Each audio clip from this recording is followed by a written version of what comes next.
Hello friends.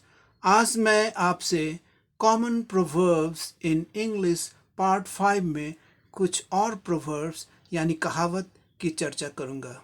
पहला, high winds blow on high heels.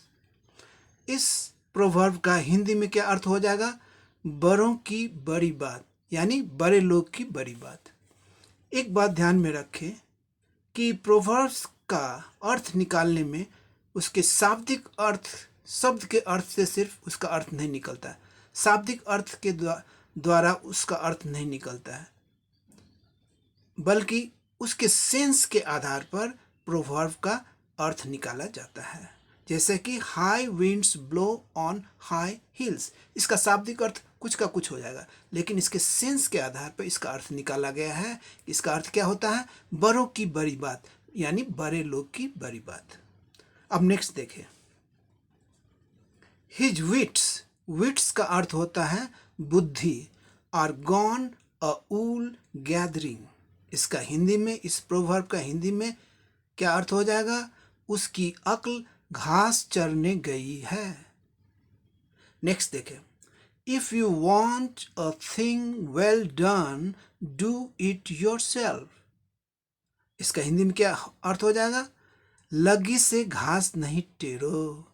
ये लोक भाषा में इस तरह का ये कहावत है, लगी से घास नहीं टेरो। अब इसका दूसरा भी अर्थ देख लें हिंदी में, बिना अपने मरे स्वर्ग नहीं दिख पाता। या इसका और सरल भाषा में इसको कहा जाए तो क्या इसका अर्थ होगा? दूसरे के भरोसे कोई काम अच्छा नहीं होता। यानी दूसरे के भरोसे पे कोई काम अच्छा नहीं होता, खुद करना पड़ता है उसको, तब ठीक होता है। नेक्स्ट देखें, it takes two to make a quarrel. इस प्रोवर्ब का हिंदी में क्या अर्थ हो जाएगा? एक हाथ से ताली नहीं बजती। नेक्स्ट देखें, pure gold does not fear the flame. ये कहें, या दूसरा प्रोवर्ब, द इनोसेंट। यहां देखिए, इनोसेंट के आगे डेफिनेट आर्टिकल द का प्रयोग हुआ है। इससे क्या होता है कि इसके आगे द आने से इसका अर्थ क्या हो जाता है? इनोसेंट पीपल, निर्दोष लोग। ये प्लूरल की तरह काम करने लगता है, इसीलिए यहाँ हैव, हैज का प्रयोग नहीं होकर हैव का, प्लूरल का प्रयोग हुआ है। The innocent means innocent people have nothing to fear. ये दोनों प्रोवर्ब्स का एक ही अर्थ है। Pure gold does not fear the flame या the innocent have nothing to fear, दोनों का अर्थ एक ही है, सांच को आंच नहीं। यानी जो सच्चा है उसे डरने की जरूरत नहीं। अब नेक्स्ट देखें, kill two birds with one stone. यानी हिंदी में इसका अर्थ क्या हो जाएगा? एक पंथ दो काज, या कहें एक तीर से दो शिकार करना। नेक्स्ट देखें, make hay while the sun shines. इस प्रोवर्ब का हिंदी अर्थ क्या हो जाएगा? बहती गंगा में हाथ धोना। जैसे कि इसे समझे ऐसे कि कभी कभी परीक्षा में चोरी चल जाती है, उस अवस्था में क्या होता है कि कमजोर विद्यार्थी भी चोरी करके पास कर जाते हैं, तो इसी को कहा गया है बहती गंगा में हाथ धोना। कुछ और प्रोवर्ब्स देखें, लाइक फादर लाइक सन मीन्स जस बाप तस बेटा। ये निगेटिव सेंस में ये इसका प्रयोग होता है, मतलब जैसा खराब बाप है वैसा ही बेटा है, जस बाप तस बेटा। अब इसी का पॉजिटिव सेंस में, अगर अच्छे सेंस में अगर कहा जाए इस बात को, तो क्या होगा?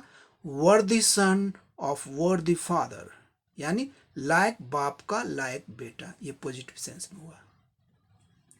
अब नेक्स्ट देखें, मैन प्रपोजेस गॉड डिस्पोजेस।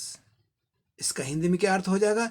मेरे मन कुछ है, मेरे मन कुछ है, मतलब मेरे मन में कुछ है, मेरी इच्छा कुछ है, कर्ता के कुछ और, कर्ता मतलब ईश्वर के कुछ और ईश्वर की इच्छा कुछ और है। जो मेरी इच्छा है, इंसान की इच्छा होती है, वो इच्छा क्या होता है, कब पूरा होता है? जब ईश्वर चाहता है। तो मेरे मन कुछ और है, कर्ता के कुछ और। हम कुछ इच्छा करते हैं, हो जाता है कुछ, यानी जो ईश्वर इच्छा करता है वही होता है। इसी को कहा जाता है मैन प्रपोजेज गॉड डिस्पोजेज। अब नेक्स्ट देखें, many a little makes a Michael. इसका अर्थ हिंदी में क्या हो जाएगा? बूंद बूंद से घड़ा भरता है। नेक्स्ट देखें, मेनी मैन मेनी माइंड्स। इसका क्या हो जाएगा अर्थ? मुंडे मुंडे मति भिना। ये संस्कृत हो गया। अब इसका हिंदी में अर्थ देखें, जितने लोग उतने विचार। दुनिया में जितने लोग हैं उतने विचार हैं। इसी को कहा गया मेनी मैन मेनी माइंड्स। अब नेक्स्ट देखें,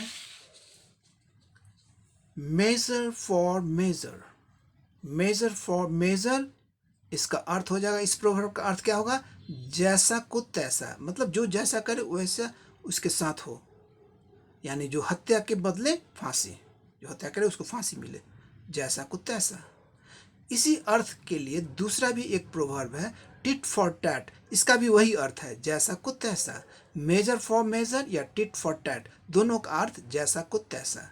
इसे संस्कृत में क्या कहा जाता है? सठे साठ्यम, मतलब जैसा को तैसा। Thank you so much. See you in the next video.